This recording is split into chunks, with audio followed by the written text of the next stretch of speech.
This is a tribute to our soldiers.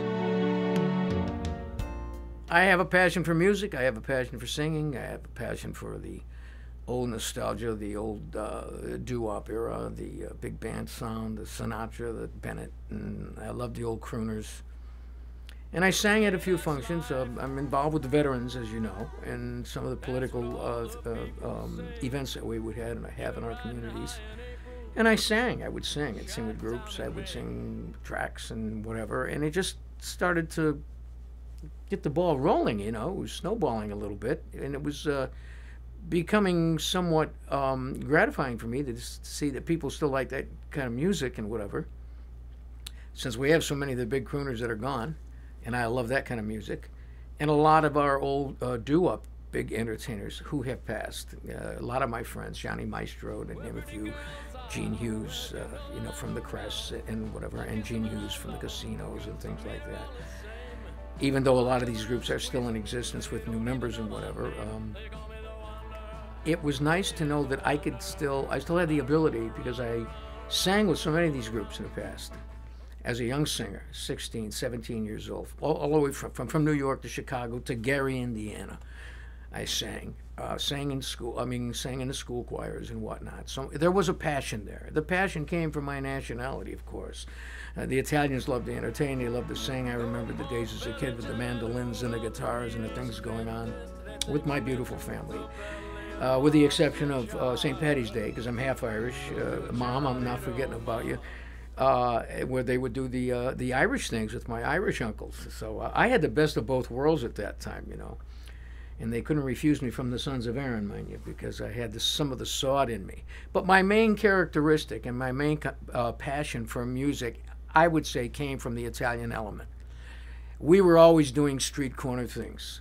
As you saw in several of the movies, reminiscing the 50s and whatever, that's all true. That street corner thing with the big gallons drums and the burning wood in the wintertime out there doing the harmony, I was part of that, and I missed it. So I had a chance to do it one more time by myself. I do have a group. The group is kind of broke up right now, but they're doing their own venues. I love the guys. Every once in a while we still get together. They do they cruise, they do the cruise ships and whatever, and I just can't sail anymore. I just can't. I get seasick, and I just can't do that anymore. So I rather do the land things, and once in a while we'll get together and we'll put something together for a function, and we'll harmonize and we'll do the group thing. Other than that, I'm just a single now. I am Tony D'Angela. I got the name from an aunt of mine who's now dead, God bless her soul, and my Aunt Maria said, you know, when I was a kid, she said, "Usonare cantare di Angela." I sing, and the songs are of the angels. So I thought about it later on, and one of my other relatives said, why don't you just, if you're going to change your name, because I was thinking about, you know, something real quick, you know, whatever. And they said, how about Tony D'Angelo of the Angels? And I said, wow, that's kind of a ring to it. They said, well, why don't you keep your own name? I said, well, I don't know. I said, because this was very, this was a name out of the soul of relatives that were part of my music and the things that I like to do melodically. Therefore, I kept the name D'Angela. It spun, it worked.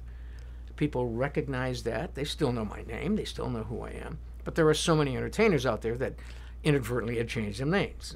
I mean, Dino and several of them, Bennett, and so I did too.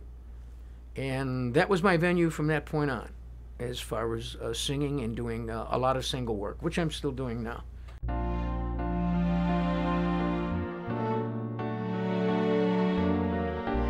This is a tribute to our soldiers.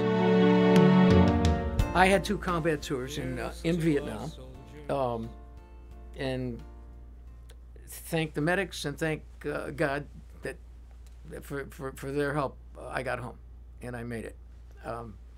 I devoted my entire life after that to helping out vets, which I still do to this day. Caused a lot of grief in my family, a lot of dissension. But I promised myself if I got out of that war after my second tour that I would devote all I could to helping out these kids coming back with their conflicts, with their claims, with anything that I could possibly do, including doing musical events to make them happy. And I have fulfilled that so far. And as long as God is giving me the grace to live on this earth, I will continue doing that. A new song that I'm really trying to get going is called Here's to the Soldiers. I made a couple of different songs regarding the military and the veterans and whatever, but this one I wrote this thing about 3 o'clock in the morning when I couldn't sleep, went to the computer and started playing around, and I went, you know what? I am really going to push this, because what I'm saying in this song I believe so intensely, and I believe that other people will believe it too.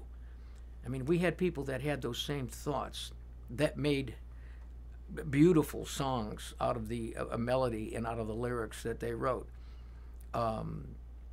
We have those songs that are spiritual in value, they're patriotic, and a lot of the big stars out of Nashville and beyond recorded these songs out of their heart. It wasn't, I don't think it was a venture of, I'm going to make a lot of money on it. I'm sure they did.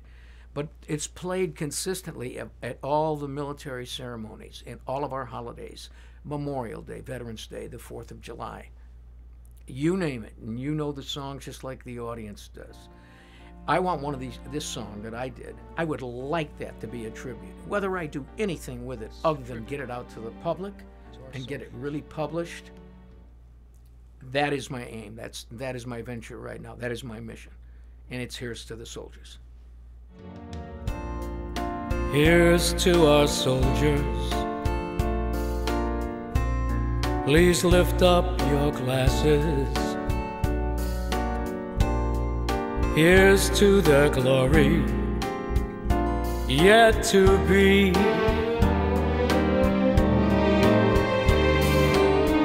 Here's to their battles, whatever they're for. To ask the best of themselves,